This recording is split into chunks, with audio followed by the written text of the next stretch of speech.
My name is Dr. Neil Baum. I'm a urologist in private practice in New Orleans, Louisiana.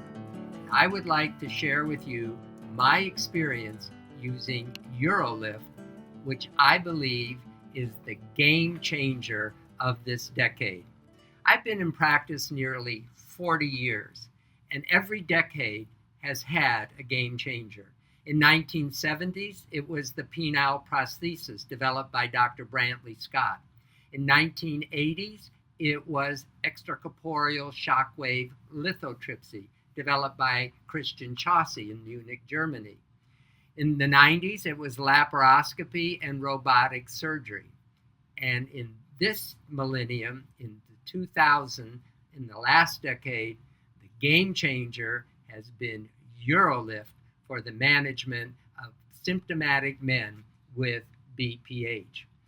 In this 5 to 7 minute presentation, I want to share with you why I believe that the TURP is no longer the gold standard and why minimally invasive therapy might be considered first-line treatment. And then I'm going to share with you how I do it in my office, the UroLift procedure using nitrous oxide. So the question is the transurethral resection of the prostate really the gold standard?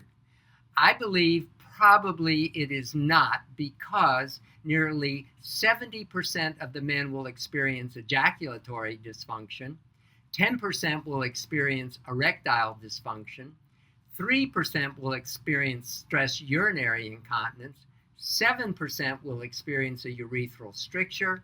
It requires hospital admission, a general anesthetic, and most men will require a catheter for 2 to 3 days. As a matter of fact, nearly 2/3 of men who have symptomatic BPH will opt not to have a transurethral resection of the prostate or any treatment because of fear of adverse events. So do we really believe that the gold standard is the transurethral resection of the prostate?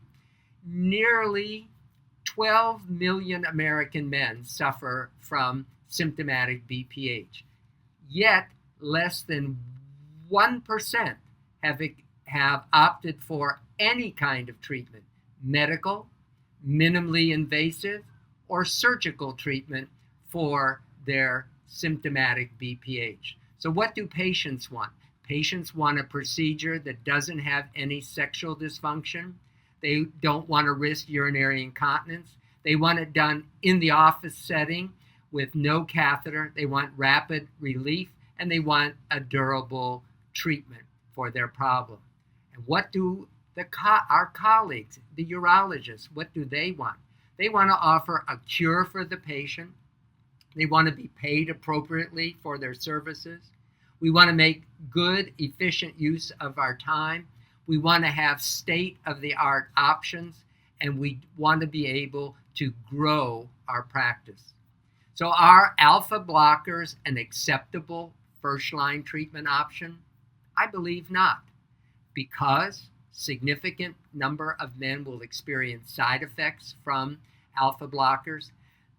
Most of these men are middle-aged and may have a cataract operation in the future, and they are at risk for floppy iris syndrome. Although it is rare, men who use alpha blockers are at risk for orthostatic hypotension.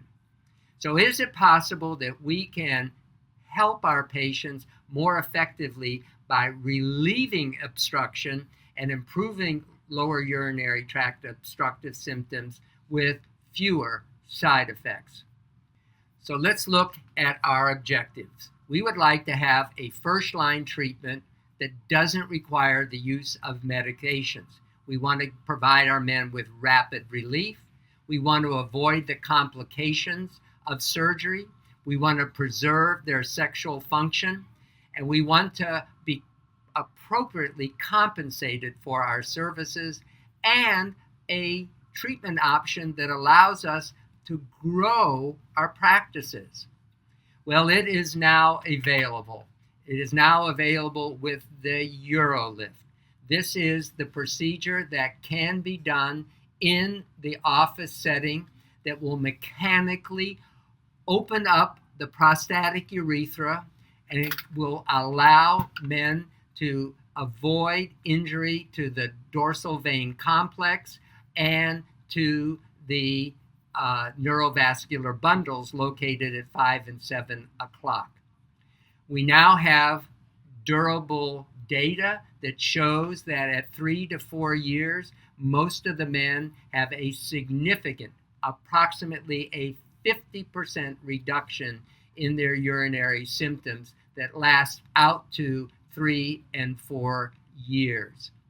Results from my practice: I've done nearly 60 patients doing the UroLift. The first 10 were done in the hospital. The remainder were done in the office setting. Most of the men leave without a catheter. They do have temporary side effects of irritative symptoms, some hematuria, and a rare urinary tract infection. All of these subside within just a few weeks.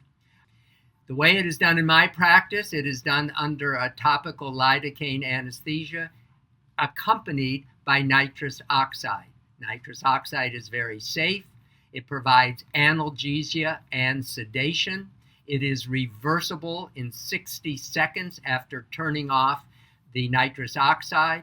Men can walk out of the office and even drive home after the use of nitrous oxide. There's other applications for nitrous oxide in the urology outpatient setting for vasectomy, green light laser, bladder biopsies, Botox, stent removal, and for the anxious patient that's going to have a prostate biopsy. Nitrous oxide is delivered with a mask that is placed over the nose and the mouth. It is easily reversible, and men report minimal or no discomfort during the procedure. So I believe there's a new paradigm for the management of BPH, and I believe that first-line treatment is probably not alpha blockers, but should be considered the UroLift as a minimally invasive treatment for first-line management of patients with symptomatic BPH. In summary, transurethral resection is no longer the gold standard for managing BPH. UroLift is indeed the game changer of this decade because the procedure can be done in the outpatient setting in the doctor's office. Nitrous oxide can be used to add to patient comfort, and there are no adverse events or complications for using nitrous oxide. Bottom line, it's time to consider UroLift as first-line management for your patients with symptomatic BPH. Thank you.